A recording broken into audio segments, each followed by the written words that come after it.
Merry Christmas!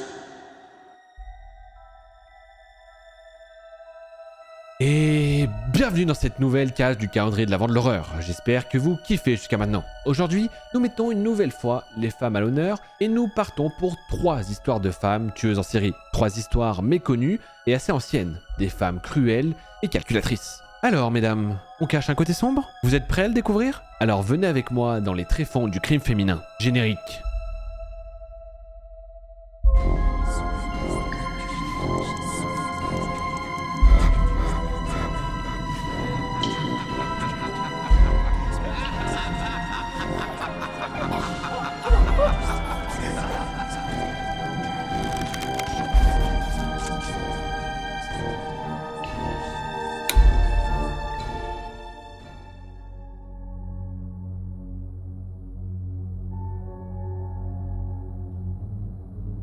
Née en 1760, Sophie Wehrgarten est fille de diplomates autrichiens. À l'âge de 19 ans, elle est mariée à Théodore Ursinus, consul de la couronne prussienne, un homme beaucoup plus âgé qu'elle. Elle quitte alors ses proches et part vivre à une centaine de kilomètres à l'ouest de Berlin pour ensuite s'établir à Berlin même. Le mariage à peine consommé, Sophie refuse son destin d'épouse forcée et veut connaître l'amour. Elle tombe alors amoureuse d'un jeune officier hollandais, Rogeij, qui devient son amant. L'idylle, cependant, est de courte durée. Le jeune homme succombe à une forme de tuberculose. Dès lors, les deuils s'enchaînent.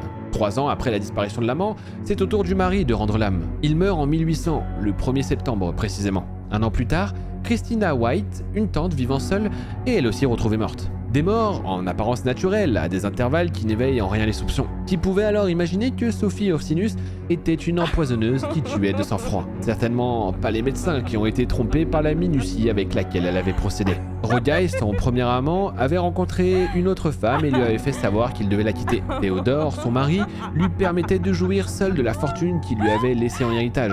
Quant à la vieille tante, sans mari ni enfant, elle était son unique héritière et son crime allait l'enrichir considérablement. Les crimes auraient donc pu être presque parfaits si l'un des domestiques, témoin des homicides, n'avait pas manifesté son désir de mettre un terme à leur collaboration. Ainsi, elle tenta de lui administrer progressivement des doses de poison. Mais conscient de l'origine de la dégradation de son état, il parvint à se sauver et la dénonça auprès des autorités. Elle fut aussitôt arrêtée, passa aux aveux avec un sang-froid déstabilisant et fut condamnée à la prison à vie. Elle fut transférée à la prison de Glatz, dans l'actuelle Pologne, où elle bénéficia d'une cellule plutôt luxueuse. Le butin hérité de ses crimes lui fut laissé et des domestiques avaient été mis à son service. Elle était autorisée à organiser des dîners généreux alors qu'elle était en prison. Quand elle mourut en 1836, sa générosité lui valut des funérailles célébrées dans toute la région. Incroyable, la tueuse célébrée qui a vécu sa meilleure vie en prison. C'est Pablo Escobar de 1800.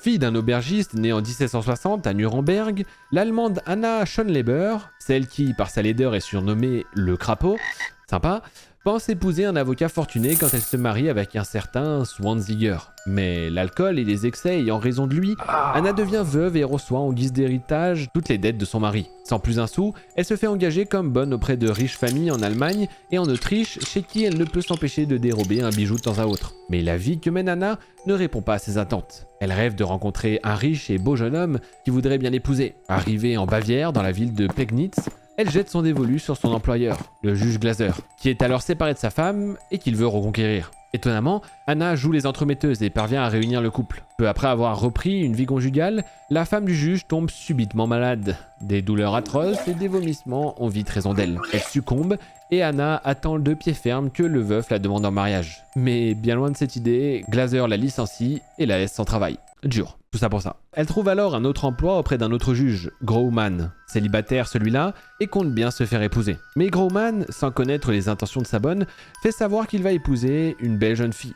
Mais malheureusement, le mariage n'aura pas lieu. Pourquoi? Parce que Graumann meurt dans les mêmes souffrances que Madame Glaser précédemment. Et Anna est alors obligée de proposer à nouveau ses services, la pauvre. Et cette fois, c'est encore un autre juge, un certain Gebhard, qui a la brillante idée de l'engager en qualité de cuisinière pour préparer les repas de la famille, à savoir sa femme enceinte et ses nombreux enfants. Anna a du pain sur la planche et Gebhard a du souci à se faire. Les recettes d'Anna ne sont pas au goût de tout le monde, d'autant que souvent ses plats font très mal au ventre. Madame Gebhard n'a pas le temps de mener sa grossesse à terme et succombe à une mystérieuse maladie. Après un repas où étaient conviés des invités, Anna est renvoyée pour incompétence. Ces plats comportent visiblement un aliment avarié puisque les convives se sont plaints de maux de ventre. Les autres domestiques font part de leurs soupçons concernant l'ingrédient avarié appelé arsenic. Mais le juge, voulant éviter tout scandale, préfère ne pas y croire. Et il va bien le regretter. Mais avant de rendre son tablier, Anna fait gentiment chauffer un bol de lait au cadet de la fratrie et lui offre un délicieux biscuit à tremper dedans. Et l'enfant meurt dans la nuit. Gebhard, désespéré, se décide enfin à prévenir la police. Alors, il découvre ce qu'Anna avait fait pour sa dernière journée chez le juge. Les pots de sel, de sucre, de farine et de café contenaient tous de l'arsenic. Anna réussit à s'enfuir dans sa ville natale, mais elle est retrouvée et arrêtée en octobre 1809. Puis, elle est décapitée en juillet 1811, après un très long procès.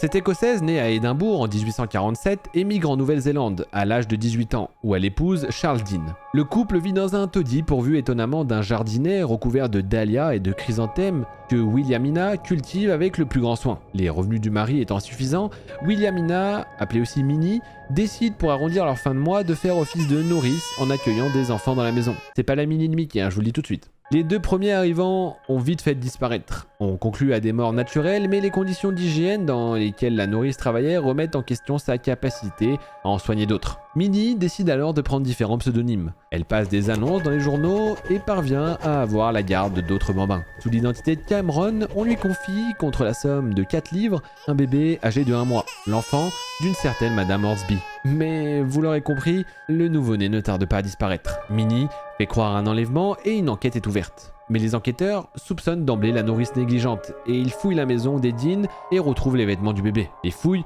sont alors approfondies et le jardin attire l'attention de la police. Sous l'apparente tranquillité du jardin fleuri sont en réalité enterrés 3 corps de nouveau-nés, dont celui de Madame Hornsby.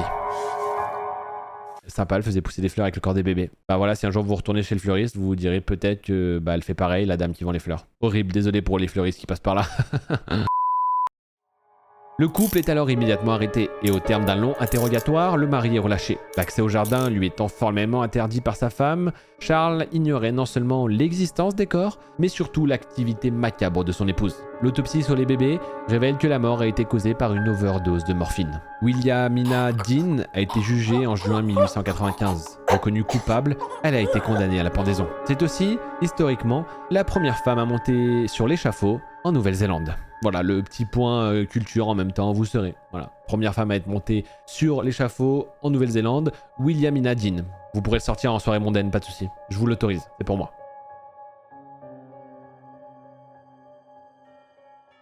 Et c'est ainsi que se terminent ces 3 histoires. Ça vous a plu? Si oui, dites-le moi dans les commentaires et abonnez-vous pour atteindre l'objectif 10 000 abonnés et pour me montrer votre soutien pour ce calendrier de l'Avent qui me demande énormément de travail, comme vous vous en doutez. En tout cas, j'espère qu'il vous plaît et moi je vous souhaite une excellente matinée, nuit, journée, ce que vous voulez et je vous dis à demain. Tchuss!